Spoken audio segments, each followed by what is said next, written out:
Movie के शुरुआत में हम टीना नाम की एक लड़की को देखते हैं जो खेतों के बीच में किसी के साथ इंटीमेट हो रही थी और वहीं पास में उसका चाचा भी बैठा हुआ था जो अपनी डायरी में क्लाइंट्स के नाम लिख रहा था, जिसे देखकर हमें पता चलता है कि टीना एक धंधे वाली है और उसका चाचा ही उसकी दलाली करता है।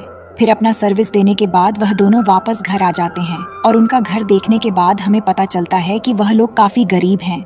फिर यहाँ पर हम टीना की छोटी बहन नताशा और अंकल के बेटे जैक को देखते हैं। फिर वह सभी खाना खाने के बाद अंकल दारू की बोतल लेकर बाहर बैठ जाते हैं और पूरे दिन का हिसाब किताब करने लगते हैं। तभी उनके पास जैक आता है और उसको अपने पिता और टीना के काम के बारे में सब कुछ पता था, पर इस काम में काफी खतरा भी था। इसीलिए जैक अपने पिता को एक चाकू देता है ताकि वह अपने सेल्फ डिफेंस में उसका इस्तेमाल कर सके। फिर अगले दिन टीना और उसके अंकल एक क्लाइंट से मिलने के लिए निकल जाते हैं, लेकिन वह क्लाइंट काफी गुस्सैल था और इंटीमेट के दौरान वह टीना को मारने पीटने लगता है। लेकिन टीना को यह सब पसंद नहीं था और वह चिल्लाने लगती है। वहीं बाहर टीना का चाचा ड्रिंक कर रहा था। तब टीना के चिल्लाने की आवाज सुनकर वह उस रूम के अंदर पहुंच जाते हैं और अंदर आकर वह उस क्लाइंट से रुकने के लिए कहते हैं, लेकिन वह क्लाइंट उसकी बातों को नहीं मान रहा था। इसीलिए अंकल और उस क्लाइंट के बीच झगड़ा हो जाता है, जिस दौरान वह क्लाइंट अंकल को धक्का दे देता है। तब जैक के दिए चाकू से अंकल का गला कट जाता है, जिससे अंकल की वहीं पर मौत हो जाती है।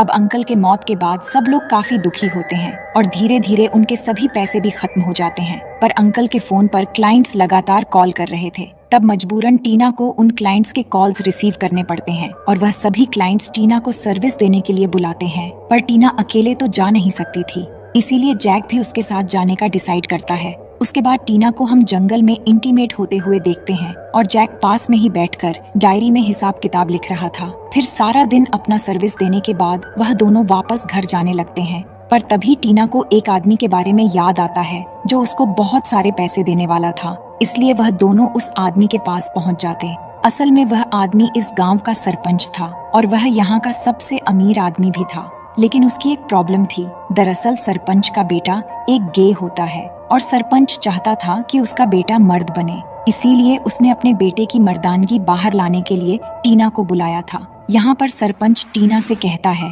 कि तुम्हें मेरे बेटे के गे होने वाली बात राज रखना होगा, जिसके लिए मैं तुम्हें बहुत सारे पैसे दूंगा।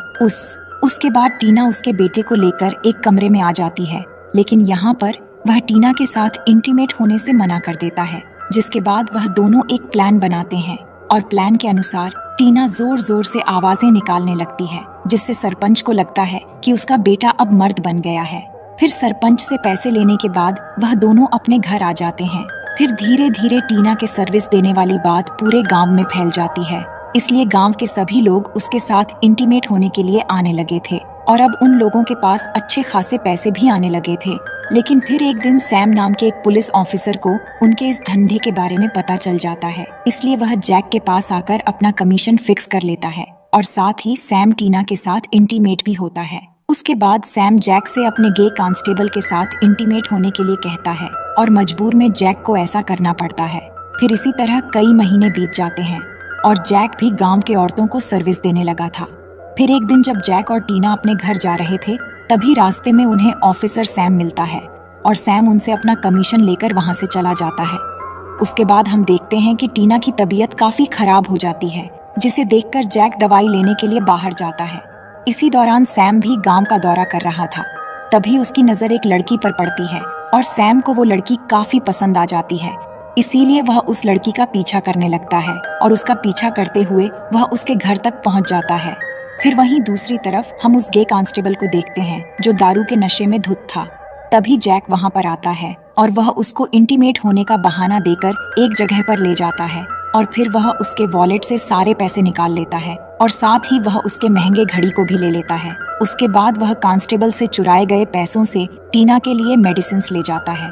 फिर मेडिसिन लेने के बाद टीना की तबीयत काफी अच्छी हो जाती है, लेकिन हम देखते हैं कि जैक ने कांस्टेबल की घड़ी को नहीं बेचा है और उसने वह घड़ी अपने हाथों में पहन रखा है। इसीलिए ऑफिसर सैम उसके हाथ में वह घड़ी देख लेता है और हाथ में वह घड़ी देखने के बाद सैम उसको चोरी के इल्जाम में जेल में डाल देता है। फिर लॉकअप में जैक उसी लड़की को देखता है जिस लड़की का पीछा सैम कर रहा था। इसका मतलब कि सैम ने उस लड़की को किडनैप कर लिया था, लेकिन उसने अब तक उसको हाथ भी नहीं लगाया था, क्योंकि सैम उसके साथ जबरदस्ती करना नहीं चाहता है, बल्कि वह उसके मर्जी से ही उसके साथ इंटीमेट होना चाहता है। वहीं दूसरी तरफ हम जैक की बहन को देखते हैं, जो जैक के वापस ना आने पर काफी परेशान होती है और साथ ही घर के सारे पैसे भी खत्म हो चुके थे और गांव के दुकानदारों ने भी उसको उधार देने से मना कर दिया था। फिर वह घर वापस आ जाती है, लेकिन तभी अचानक कमजोरी के कारण वह बेहोश होकर गिर जाती है। फिर उसकी बहन नताशा उसको जैसे तैसे करके होश में लाती है और उधर लॉकअप में हम जैक और उस लड़की को देखते हैं। तब जैक उस लड़की से उसका नाम पूछता है, जिस पर वह लड़की अपना नाम नैन्सी बताती है। अब नैन्सी जैक से मदद मांगती है, लेकिन यहाँ पर जैक की तो खुद के ही लगे पड़े थे, तो वह नैन्सी की मदद कैसे करता। और वह दोनों बात कर ही रहे थे कि तभी वहाँ पर सैम आ जाता है। फिर वह नैन्सी को डराने के लिए जैक को काफी पिटने लगता है और साथ ही वह उसको धमकाता भी है कि अगर उसने इसके बारे में किसी को बताया तो वह उसको जान से मार देगा। तभी वहाँ पर सैम का एक दोस्त आता है और सैम अपने दोस्त के बातों में आकर नैन्सी को टच करने लगता है, जिसे देखकर जैक को काफी बुरा लगता है, लेकिन वह चाहकर भी कुछ नहीं कर सकता था। फिर अगले दिन सैम को जैक की डायरी मिल जाती है। फिर वह उस डायरी को लेकर जैक के पास आता है और वह उससे क्लाइंट्स के बारे में पूछताछ करने लगता है। फिर वह जैक को छोड़ने के बदले में उससे पैसों का डिमांड करता है, लेकिन जैक के पास तो फूटी कौड़ी भी नहीं थी, जिसे सुनकर सैम पैसे कमाने का एक नया तरीका निकालता है। फिर वह सैम के डायरी से एक क्लाइंट को कॉल करता है और वो उसको नैन्सी के साथ मजे करने के लिए यहाँ पर बुलाता है। फिर वो क्लाइंट नैन्सी को देखकर काफी उत्तेजित हो जाता है, इसीलिए वह नैन्सी से उसको प्लेजर देने के लिए कहता है, लेकिन नैन्सी काफी जोर जोर से चिल्लाने लगती है। तब उसकी आवाज सुनकर सैम यहाँ पर आता है और वह उस आदमी को वहाँ से भगा देता है, जिसे देखकर जैक समझ जाता है कि सैम यह सब करके पैसे कमाना चाहता है। इसीलिए वह सैम से कहता है कि यह काम मैं और टीना कर सकते हैं, लेकिन इसके लिए तुम्हें टीना को यहाँ पर लाना होगा। जिसे सुनकर सैम टीना को लाने के लिए उसके घर पहुँच जाता है, लेकिन नैन्सी को यहाँ पर लाने के बाद सैम उसको भी जेल में बंद कर देता है। अब टीना को कुछ भी समझ में नहीं आ रहा था कि यह सब क्या हो रहा है। तब जैक उसको समझाने लगता है कि तुम्हें नैन्सी को सैम के साथ इंटीमेट होने के लिए मनाना होगा और ऐसा करने के बाद वह हमें आजाद कर देगा।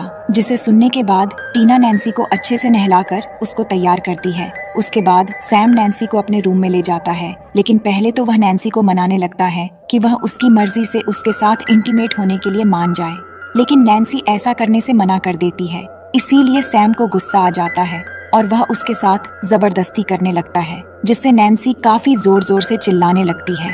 तब नैन्सी के चिल्लाने की आवाज सुनकर जैक और टीना भी काफी परेशान हो जाते हैं।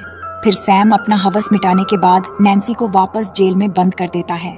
उसके बाद अगली रात सैम फिर से नैन्सी को अपने कमरे में ले जाने के लिए वहाँ पर आता है, लेकिन टीना उसको समझाते हुए कहती है कि नैन्सी के साथ ऐसा पहली बार हो रहा है, इसीलिए उसकी हालत काफी खराब हो गई है और अगर तुम चाहो तो मेरे साथ यह सब कर सकते हो। जिसे सुनकर सैम काफी खुश हो जाता है और फिर वह उसके साथ वहीं पर इंटीमेट होने लगता है, लेकिन इसी दौरान टीना एक चाकू उठाती है और वह सैम का गला काट देती है। फिर वह चाबियां लेकर जैक को आजाद करती है।